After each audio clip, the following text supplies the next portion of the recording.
फिर हमने offence show करके उनकी गोली का जवाब गोली से दिया। उनके सारे के सारे ऊपर जितने खोखे AK-47 के वो सारे गिने जाएंगे, खाली हुए हैं, और उसका जवाब फिर और कोई दूसरा था नहीं।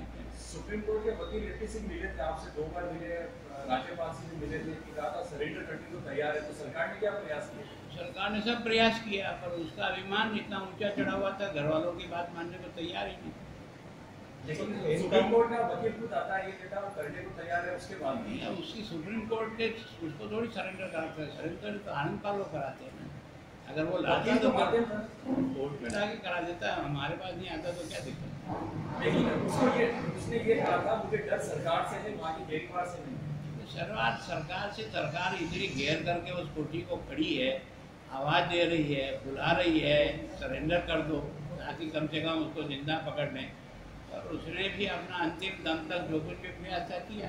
तो एनकाउंटर का आवाज उसको पिछले लंबे समय से था, इसलिए पीछे ग्रीड भी लग रही, उसको एनकाउंटर का खतरा है।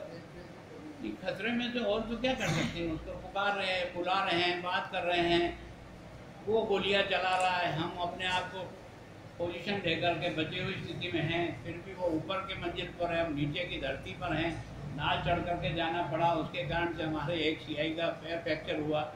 तो हमें सारे जितने ऑपरेशन करने के लिए जो तरीके हो सकते थे उन सबको बराबर पालन करते हुए, और जब लगा कि इसके अलावा कोई चारा नहीं है, एनकाउंटर में हमने भी गोली चलाई। वैसे पुलिस टीम को अप्रिशिएट करने के लिए क्या कहना चाहिए, जो टीम वहाँ पे थी?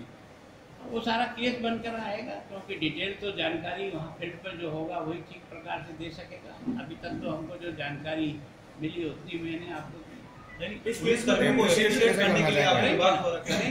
लेकिन उनका केस नीचे से बन के आएगा तब। इस केस के अंदर कभी केंद्र सरकार से कभी कोई दबाव आया?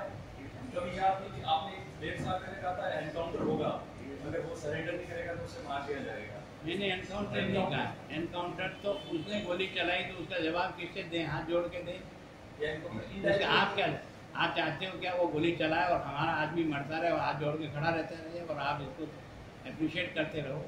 इनडायरेक्टली यही था उसका। इनडायरेक्टली क्या होता है? फिर राजनाथ सिंह जी का कभी कोई फोन या कॉल से आया कि उसका एनकाउंटर मत करो? वो आपके पास आएगा तो आप मुझे डाइवर्ट कर देंगे। आपके पास ही आएगा सर? भाई आप लोग ज़्यादा होशियार हो तो आपके पास आएगा। जिंदगी को भी अच्छा सोचो, अच्छा भी करो, केवल ये नेगेटिव से दुनिया नहीं चलेगी। नहीं, नेगेटिव नहीं, जो कानून और संविधान के अनुसार कृपा आपके ज्ञान को बहुत बहुत धन्यवाद। ये प्रेस वार्ता